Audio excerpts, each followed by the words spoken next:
Hero Mahesh బాబుతో ఉన్న అనుబంధాన్ని త్రిష ఓ సందర్భంలో గుర్తు చేసింది. ఎవరికీ తెలియని విషయం ఏంటంటే కాలేజ్ డేస్ నుంచే వారికి పరిచయం ఉందట. మరి ఈ పరిచయానికి సంబంధించిన పూర్తి డీటెయిల్స్ ఏంటో మనం ఈ వీడియోలో తెలుసుకుందాం. అతడు మూవీలో కామెడీ ట్రాక్స్ అద్భుతంగా ఉంటాయి. త్రిష మహేష్ బాబు కెమిస్ట్రీ సైతం బాగా కుదిరింది. బావ ప్రేమ కోసం తపించే పల్లెటూరి కొంటె అమ్మాయి పాత్రలో త్రిష నటించి మెప్పించింది. త్రిష నటనకు మంచి మార్కులు పడ్డాయి. త్రిష కెరీర్కి అతడు మూవీ ప్లస్ అయ్యింది. అతడు అనంతరం సైనికుడు చిత్రంలో మహేష్ బాబు త్రిష జత కట్టారు. గుణశేఖర్ తెరకెక్కించిన సైనికుడు మాత్రం నిరాశపరిచింది, డిజాస్టర్గా నిలిచింది. మళ్లీ వీరిద్దరూ కలిసి నటించలేదు. కాగా ఓ ఇంటర్వ్యూలో మహేష్ బాబును ఉద్దేశిస్తూ త్రిష ఆసక్తికర కామెంట్స్ చేసింది. మహేష్తో నటించినప్పుడు నాకు గిల్టీగా అనిపించింది అని అంది. యాంకర్ మహేష్ పై మీ అభిప్రాయం ఏంటని అడగ్గా, మహేష్ నాకు ఇష్టమైన హీరోల్లో ఒకరు. అంత పెద్ద సూపర్ స్టార్ అయినా కూడా చాలా గౌరవం ఇచ్చేవారు. చాలా కంఫర్ట్గా అనిపించేది. చాలా మందికి తెలియని విషయం ఏంటంటే మహేష్ బాబు నాకు చాలా కాలం క్రితమే తెలుసు. మహేష్ బాబు కాలేజ్ డేస్లో చెన్నైలోనే ఉన్నారు. మా ఇద్దరికీ మ్యూచువల్ ఫ్రెండ్స్ ఉండేవారు. వారి వల్ల మహేష్తో నాకు పరిచయం ఏర్పడింది. అప్పుడు మేము నటులం అవుతామని మాకు తెలియదు. అయితే హాయ్ బాయ్ ఫ్రెండ్షిప్ మాత్రమే. మహేష్ సెట్స్లో చాలా కష్టపడతారు. ఉదయం నుండి రాత్రి 10 వరకు కూడా సెట్స్లోనే ఉండేవారు.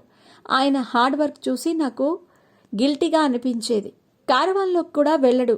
నేను కమెడియన్స్ ఎవరు నటిస్తున్నా ప్రతి ఒక్కరి సీన్ మానిటర్ ముందు కూర్చొని గమనిస్తారు అని చెప్పుకొచ్చింది. మహేష్ బాబును ఇష్టపడని హీరోయిన్ ఎవరుంటారు చెప్పండి. ఇక త్రిష ఇప్పటికీ బిజీ ఆర్టిస్ట్గా ఉన్నారు. ఆమెకు స్టార్ హీరోల సరసన ఆఫర్స్ వస్తున్నాయి. చిరంజీవికి జంటగా విశ్వంభర చిత్రంలో చేస్తోంది. ఇది సోషియో ఫాంటసీ నేపథ్యంలో తెరకెక్కుతున్న భారీ చిత్రం. వశిష్ఠ దర్శకత్వం వహిస్తున్నారు. దీనికి దాదాపు 17 ఏళ్ల తర్వాత త్రిష చిరంజీవి జంటగా నటిస్తున్నారు. గతంలో వీరిద్దరూ స్టాలిన్ చిత్రం కొరకు జతగట్టారు. విశ్వంభర సంక్రాంతి కానుకగా 2025 జనవరి 10న విడుదల కానుంది. పాన్ ఇండియా చిత్రంగా పలు భాషల్లో రిలీజ్ చేయనున్నారు. సురభి, ఆషికా రంగనాథ్, ఈషా చావ్లా సైతం కీలక రోల్స్ చేస్తున్నారు. విశ్వంభర చిత్రానికి కీరవాణి సంగీతం అందిస్తున్నారు. త్రిష ఖాతాలో అజిత్ మూవీ సైతం ఉంది. మరోవైపు మహేష్ బాబు దర్శకుడు రాజమౌళి మూవీకి సిద్ధమవుతున్నారు. ఆయన పొడవాటి జుట్టు, గుబురు గడ్డంలో కనిపిస్తున్నారు. మహేష్ బాబు గతంలో ఎన్నడూ పూర్తి స్థాయిలో గడ్డం పెంచలేదు. SSMB 29లో మహేష్ బాబును రాజమౌళి ఎలా ప్రజెంట్ చేస్తాడనే చర్చ నడుస్తోంది. ఈ సినిమా గ్లోబల్ అడ్వెంచర్ థ్రిల్లర్. ప్రపంచవ్యాప్తంగా పలు దేశాల్లో ఈ సినిమా షూటింగ్ నిర్వహించనున్నారు. ఫస్ట్ షెడ్యూల్ షూటింగ్ను జర్మనీలో స్టార్ట్ చేయనున్నట్టు సమాచారం. ఇప్పటికే అందుకు తగ్గ ఏర్పాట్లు పూర్తి చేశారని తెలుస్తోంది. ఈ సినిమాలో కథ ఎక్కువ భాగం అడవుల్లో జరుగుతుందని, ఫారెస్ట్ అడ్వెంచర్ అని చెబుతున్నారు. ఈ సినిమాలో అరుదైన గిరిజన జాతికి సంబంధించిన రెఫరెన్స్లు ఉండబోతున్నాయని, ఆ మేరకు టీం స్కెచ్ వేయిస్తోందని, త్వరలోనే ఫైనలైజ్ చేసి కాస్ట్యూమ్స్ డిజైన్ చేయించబోతున్నారట.